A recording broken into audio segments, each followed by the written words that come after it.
Hey guys, thanks for joining me again for another part of the Crafty Christmas. This is part 3. We're going to talk about stencils and mixed media items. I want you to make sure that you hit the subscribe, notification, and like button, especially if you're enjoying these videos and you would like to get notified when we put out another one. We will have at least one more Crafty Christmas about tools and embellishments, and I would love to see you there. So make sure you do that. Everything that I use today will be linked in the description below. I will also time code the video. So with that, you can go to specific brands, you can go to specific products, whatever makes it easier for you watching a long video. And so I hope those will help you out too. So let's get right to it. I think you're gonna love these items.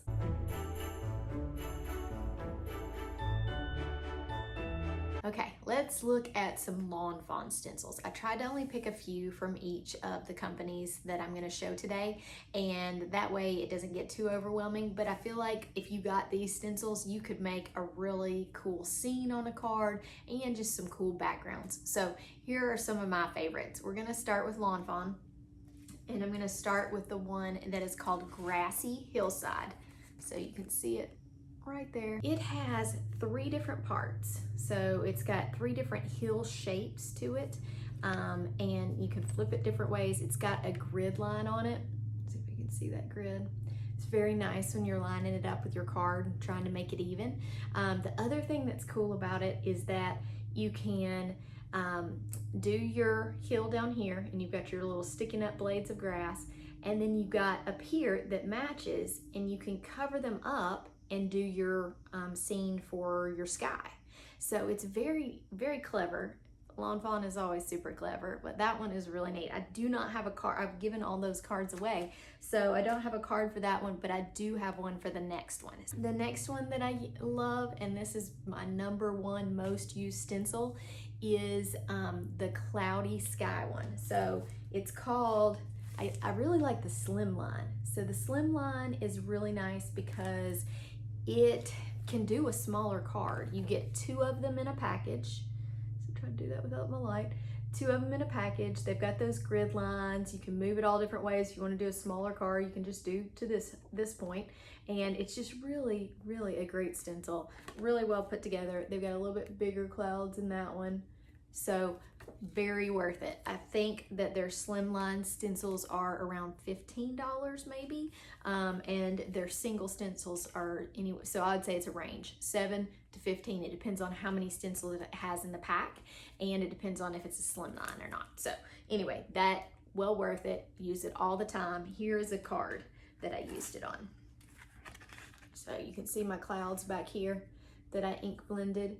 And then I also, in the last video, if you haven't seen it yet, I used this die too. So just really cool, very fun. So the next one is gonna be the brick stencil. Can you see that? I love this stencil.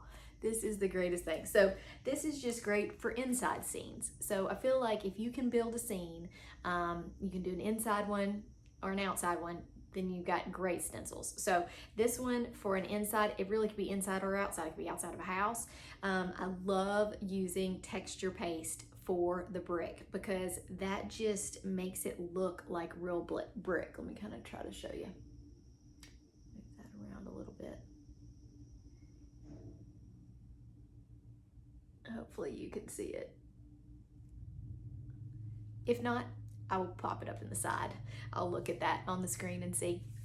Okay, so when I'm looking at Altenew, they have several different sets that are layering flower sets. This is the one that I have, and I love it. So let's make sure you can see that. It's called the Greenwood Flowers Layering Stencil. This is so fun. So it's got 3 different things in there, and here's what it does on the back. Let's see if you can see. I'm sorry about the light. So it does 2 flowers right here, and then a couple of sets of leaves. I'm gonna show you one of the flowers. So this one I actually used some embossing powder on, but that is all ink blended with some embossing, and I made a cool card with it. So let me just show you my card.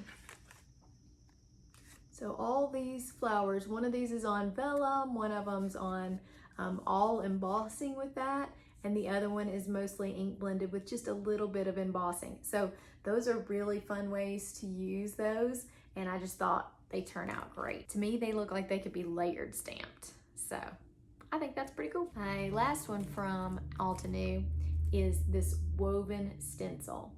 So this is, you can see the pattern there, really fine lines that almost look like a basket. The way that I used it was to add some color and some texture paste. Can you see that? Right through there. So this card is definitely a feminine looking card, but I feel like that pattern could be very masculine with some darker colors, or just some light color over a dark cardstock. Just really cool things that you could do with it. So just a good one, I think, to consider getting while you're doing all your Stamptember shopping. Next, I'm going to go over a couple of brands that I just have one stencil from, or that I just love one of their stencils. The first one is called Miss Ink, and it's a sunburst. So I feel like some kind of sun rays or sunburst is very helpful as a stencil, because you can ink blend all of these things. You could ink blend them like a rainbow. It could be an actual sun or a sunset. You could do half of it and make it like it's a sunrise. Just a very versatile one when you're creating scenes. So having something like that's a great option too. So, and like I said, Miss Ink. Another one that's similar to the Lawn Fawn one, but has a little bit different things, is the Simon Says Stamps Clouds. So what's different about this one, if you can see it, it's got the borders right through here, but it also has holes for clouds. I'm gonna pull it out of its package and show that to you.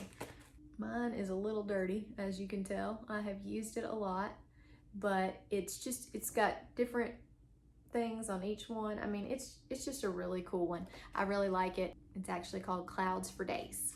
Another Simon Says Stamps. I'm only doing 2 Simon Says Stamp, but these are great ones. This one I love using for baby cards. I love using it for Valentine's. It's called Falling Hearts. You can see that title there. The other thing that this looks amazing on is on a gel press. So I did a lot of backgrounds for Valentine's, and I've sent all those cards out. If I can find one of them, I will pull a picture up and put it up there for you. But it's just a fun one to do a gel press, and you have these hearts left over. Really cool looking. So the next set is from Pinkfresh, as you can see. It is a slimline one for a diamond plaid. You can see that pattern there. So it comes with 2 stencils. You got one like this and one like this, and you can put them together. So you really have a lot of options in this package. You can use them separately, you can use them together. I did some cool baby cards with these. I also really like these in like red and green, like holiday colors. I feel like the plaid looks really cool like that. So it's a fun one to have, and you know, you can always cut it down if you need to. With these, they leave a nice border around your stencil, which I feel like looks really nice on the card too. So I really like that about those. I have one more from Pinkfresh that is a slimline, and it's called the Slim Double Chevron. So, sorry for the plastic. So with this one, I've got it stuck together right now. You can see here, it makes that pattern. So it's stuck together with my pixie spray still, but there's your 2 options. So with these 2 options, you can do one or the other, or you can put them together. It makes a really cool look.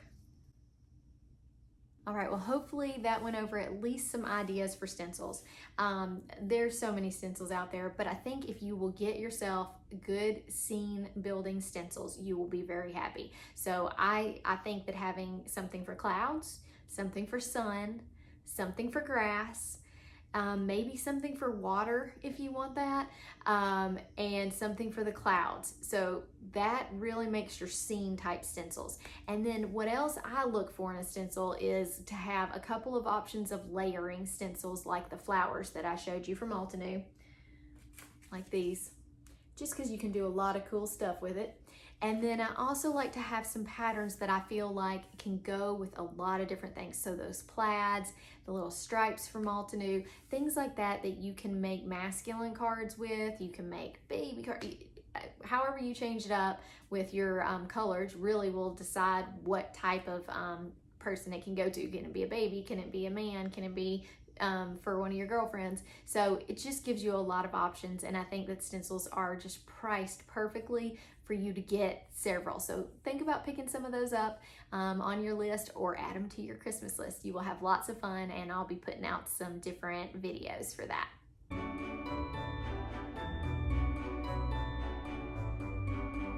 Okay, so today I'm gonna look at a lot of different mixed media items. These are mainly things that I feel like are versatile. You can use them on all different things. You can use them with stencils, you could use them in your watercolor, and they're just things that I use frequently and really enjoy using. So we're gonna start with things like glitter paste and embossing paste, and then we'll move on to different watercolor accessories and sprays, things like that. And hopefully you will find something in there that sparks your interest, and we'll see what you think. Okay, our first item that we're gonna go over is called Izink. Whether I say that correctly or not, it's a glitter paint, and Simon Says Stamp carries this. I have a lot, so this is kind of my thing of these. I have made some swatches. The one that I really love this one because it can kind of go over color and just emphasize that color. The gold is great. I'm really loving the blue ones for snowflakes. So let me show those to you in their packaging so that you can see what you think about it. So this one, it is called 24 karat silver. This is the one that I'm talking about that's kind of iridescent over another color. And you'll see how those are. They're called Izink. Can you see that? It's kind of a weird font. Okay, so it's those. Let me show you what the gold looks like. The other thing about these paints is, see how they have an opening right here? I really feel like they don't dry out, and I love having that opening because then I can just, it's almost like a little pouch of applesauce for my kids, but you can just squeeze out a little small part onto your spatula or whatever you're using, or you can just dot it on the paper. But it's a really nice system. I feel like I wish that all the glitter paints would go to this kind of system because I dry out my other ones pretty easily, and so I get tired of that. So I've definitely reached for this brand a lot lately, so I'll make sure I link that in the description below. One card that I made with this is right here, so check out this rainbow that has that over it. So it's colored cardstock, and then I added this on top of it to give it some sparkle. Turned out really cool, and I love it. So just one way you can use that. Here's some of those fun blues. Really fun to do all kinds of stuff, but I really like making snowflakes with them. I think it looks really cool with the snowflake stencil. So just, you can do a lot of different things. You don't have to get the colors. I really feel like having the iridescent and the gold are really nice because you can always use those over colors, so you don't really have to have a ton of them, and their price point is awesome. The other two glitter paste that I really like are it's this Nuvo. I'm gonna see if you can see this color. I'm gonna try to kind of move it around.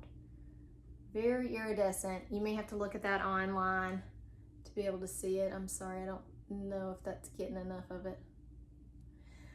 Okay, well, if you can see it, yay. If not, I'm gonna try to see if I can pop it up above, but this is a great color. I think this might be the best glitter paint color I have found.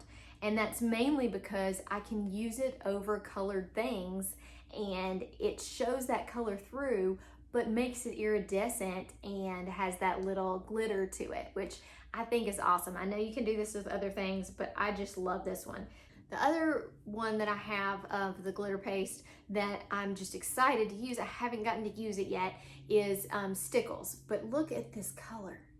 See how it's got some chunky, and it's just a really nice, it's a little chunkier type glitter paste than the Nuvo. Nuvo's a real thin, real small iridescent like this, and this one's chunkier. So I'm excited to get to try this, but I can't tell you whether it has any trouble drying out or not because I haven't gotten to use it. So, but I do think it's a real fun one, and they're not terribly expensive because they're kind of small. So see the difference in the size of these two? Yeah. So a little different, and you know, maybe that's better for drying out because you don't have as much of it in the container, and then you can use it up and not worry about the rest of it drying out. So who knows, I'll keep you updated on what I find out about that. Okay, my last paste is not glittery. This paste it makes such a great texture, and what I love, it's white. You can mix it with Distress Oxides, you can mix it with different things and get some color to it. This is the Altenew Embossing Paste. It's a very large container. I have had it for over a year and it's not dried out. So I don't know how that's possible because it's such a big container, but maybe it's just an amazing top. I don't know. Highly recommend. It's so fun. Let me show you some cards with it. So we looked at this card earlier, but this is that embossing paste, and it's colored with a Distress Oxide. So I just mixed some Distress Oxide ink in there, and that colored it and made it look, and it's just got such a cool texture to it. I love it. It's awesome. Okay. All right. One thing that I have loved adding sparkle, and this is just if you want to add some subtle sparkle, especially over like a Distress Oxide background where a little bit of water can make a difference, is adding a spray sparkle. I know that there's several different of these on the market. This is one that Jennifer McGuire had recommended, and I love how subtle it is, but how gorgeous. And of course you can spray more if you want more sparkle, but it is beautiful. I'm gonna show you this on a project. Okay, I haven't even put this project out on Instagram yet, but I will soon. Can you see the sparkle? Try to do it. It's a very, very small hint of sparkle. Really hard to see, but really big impact when you look at it up close. So I hope you can catch that. Okay, my next thing, I'm going to talk about watercolor, but I do not consider myself a watercolor artist. I'm not an artist by trade, but I love using it and I'm getting better at it. So what I really like about Altenew is this metallic watercolor. I use this if I want to do some additions in a little bit of sparkle on my watercolor, but I really love using the gold for gold splatter. So gold splatter looks really cool on projects, and this is a very easy and highly pigmented, sparkly way to add it. So very cool set for that if you're gonna be picking up any watercolor. Okay, if you're getting started in watercolor, try some watercolor markers. They are so fun. They're highly pigmented. These are the Caron Brush Pro or Brush Marker Pro. These are not very expensive, and they come in packs so that you can get enough colors to do a flower or to do something like that. But they just, you hardly need any color, and it just is so beautiful. So this I've used down to right here in over a year. So very, they stay well, they stay hydrated, you know, they don't dry out.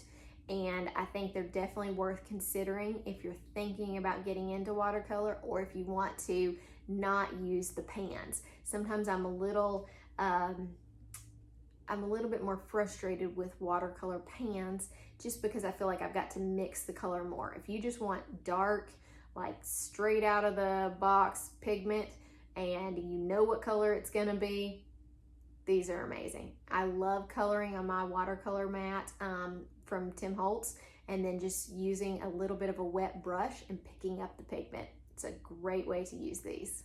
Next is this Dr. P.H. Martin's Bleedproof White. So it's a little jar of, I guess, acrylic white paint, and it has been amazing. I believe that Christina Warner was talking about this, and I saw that her using it on something, and I decided I was gonna try it. I use it almost exclusively for white splatter on my backgrounds, especially like Distress Oxide backgrounds, and it's an opaque white. Really beautiful. If I've got any cards that show it, I will pop them up. I'm not sure that I have any that I haven't given away yet, so I will check and I will add that if I've got it. My last item today is the gel press. So if you have not seen a gel press, I'm going to kind of take it apart and show you what it looks like. It makes a little bit of noise when I'm undoing its packaging, so I'm sorry about that. It is in a plastic package. They're all different sizes. I have the 6x6 because I'm usually making cards, and this has been great for me, but I know it would be pretty cool to have like an 8.5 by 11 or something that's a little bigger so you can put an entire sheet of cardstock down on it without having to cut it. But basically you can put paints on this, you can put Distress Oxides on it, all kinds of things, and then I love using it with stencils. So it really makes a cool pattern, and it just gives it some more dimension, and it just looks different when you've done it on a gel plate versus trying to do it some other way. So definitely worth it. Let me show you what gel plates look like. They're basically a plate of gel. You see that? So you've got two plastic covers because it does get stuff stuck to it. It's a little sticky.